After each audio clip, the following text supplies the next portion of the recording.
on the war in Gaza, let's go to Edmund Ghareeb, senior scholar at the Palestine Center. Thanks very much for joining us, Edmund. Will Israel succeed in its aim of destroying Hamas, do you think? And what will a future Gaza look like? How will the government look? And how will Gaza itself look? Thank you very much, Sally. It's good to be with you again.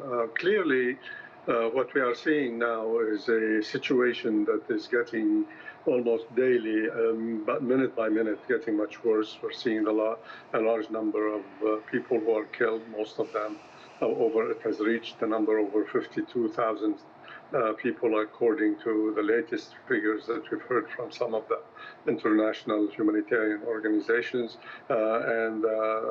These are the ones who are wounded, and the ones who are killed are probably over 21 to 22,000, depending on different figures. And there are still many people who are under the rubble. And we don't know when or how the war is going to end soon, although I think the pressures internationally and regionally and even within Israel is mounting. Is it possible for Israel to defeat Hamas, do you think? Clearly, Israel has military forces much larger, has better equipment, better armament, has the support of the United States, but also Hamas is not simply just a military organization. It's also a political and social organization, even if they are defeated militarily. And that, so far, Israel has not been able to do. We heard in the past that the Israeli military is going to be able to take over Gaza very quickly, will destroy Hamas, and will liberate hostages, as was said. And clearly, this has not happened.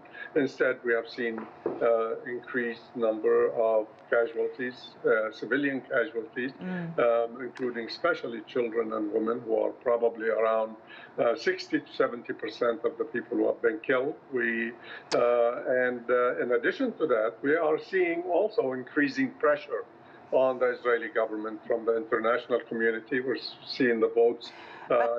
Israel hasn't given in to that pressure yet. What do you think Israel envisions for Gaza? For example, what about the potential for Israeli expansion? Do the country's extremist settler fringe see a new opportunity to expel Palestinians and expand the Jewish footprint? This is the most dangerous part of it, and this is where at least even the United States government, which has been very supportive of Israel, they have begun to raise questions. For example, Vice President Harris came out yesterday, who had been so far very supportive of Israel, and said that there will be no forced immigration from Gaza. That the U.S. also does not support Israeli takeover of Gaza or the building of settlements in Gaza. That's a very significant statement when it comes from the Vice President, and we've also heard similar statements from similar officials. Nevertheless, it seems that some of the Israelis and the right-wing government continue to push for the idea of settlements. They are trying to establish an area near the border with Egypt that would be controlled by the Israeli government. They are also trying to establish settlements. An Israeli company has put ads in the newspapers saying that they are ready to sell in advance homes on the coast of Gaza.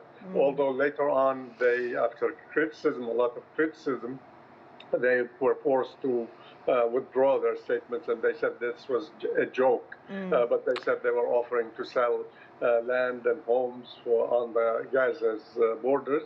And we continue to hear from some Israeli officials about the need to get the population of Gaza out, either to some of the countries in the region, such as Egypt, Jordan, Saudi Arabia, and some are saying they should go to Europe or other places. What about the future of Israel with all of this? There's been so much criticism, as you said. Do you think that Benjamin Netanyahu has a future, or will his expected political demise open up an opportunity for movement and a reversion to a possible two-state solution? That's, I think, a very important question, because we've been seeing recently, first of all, there's a great deal of division within Israel on how the government has dealt with the issue of security.